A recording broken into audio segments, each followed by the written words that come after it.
ಸರ್ಕಾರಿ ಸ್ಥಳದಲ್ಲಿ ಆರ್ಎಸ್ಎಸ್ ಕಾರ್ಯಕ್ರಮ ಲಗಾಮಿಗೆ ಚಿಂತನೆ, ಹೊಸ ವಿಧೇಯಕಕ್ಕೆ ಸಜ್ಜಾಯಿತು ಸರ್ಕಾರ. ಸಂಪುಟ ಸಭೆಯಲ್ಲಿ ಚರ್ಚೆ ಖಚಿತ. ಬಿಜೆಪಿಯಿಂದ ನನಗೂ ಆಫರ್ ಬಂದಿತ್ತು, ಆವಾಗ ಹೋಗಿದ್ರೆ ಈಗಲೂ ನಾನೇ ಸಿಎಂ ಆಗಿರ್ತಿದ್ದೆ. ಡಿಕೆ ಹೇಳಿಕೆಗೆ ಎಚ್ಡಿಕೆ ತಿರುಗೇಟು. ಬಿಜೆಪಿಯಿಂದ ಆಫರ್ ಕೊಟ್ಟಿದ್ಯಾರು? ಅಧಿಕಾರ ಹಸ್ತಾಂತರಕ್ಕಾಗಿ ಡಿಕೆ ಈ ಮಾತನ್ನು ಹೇಳ್ತಾ ಇದ್ದಾರೆ.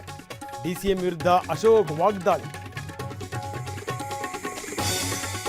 ರಾತ್ರಿ ವೇಳೆಯನ್ನು ಸಮೀಕ್ಷೆ ಮಾಡಿ ಅಕ್ಟೋಬರ್ 24ರ ಒಳಗಡೆಗೆ ಗಣತಿ ಮುಗಿಸಿ ಅಧಿಕಾರಿಗಳಿಗೆ ಖಡಕ್ ತಾಕೀತು. ಮಾಜಿ ಸಚಿವ ನಾಗೇಂದ್ರ ಆಪ್ತನಿಗೆ ಇಡಿ ಶಾಕ್. ಕುರುಬ ನಾಗರಾಜ್ ಮನೆ ಮೇಲೆ ದಾಳಿ, 10ಕ್ಕೂ ಹೆಚ್ಚು ಅಧಿಕಾರಿಗಳಿಂದ ಶೋಧ.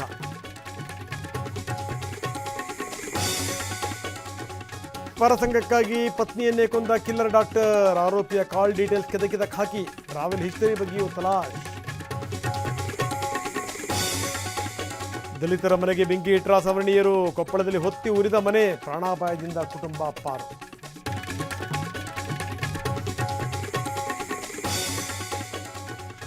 ಆಂಧ್ರದ ಊಟ ಬಹಳ ಖಾರ ಅಂತಾರೆ. ನಮ್ಮಲ್ಲಿನ ಬಂಡವಾಳ ಹೂಡಿಕೆ ನೋಡಿ ಉರ್ಕೊಳ್ತಾ ಇದ್ದಾರೆ. ಕರ್ನಾಟಕವನ್ನು ವ್ಯಂಗ್ಯ ಮಾಡಿದ ಆಂಧ್ರ ಸಚಿವ.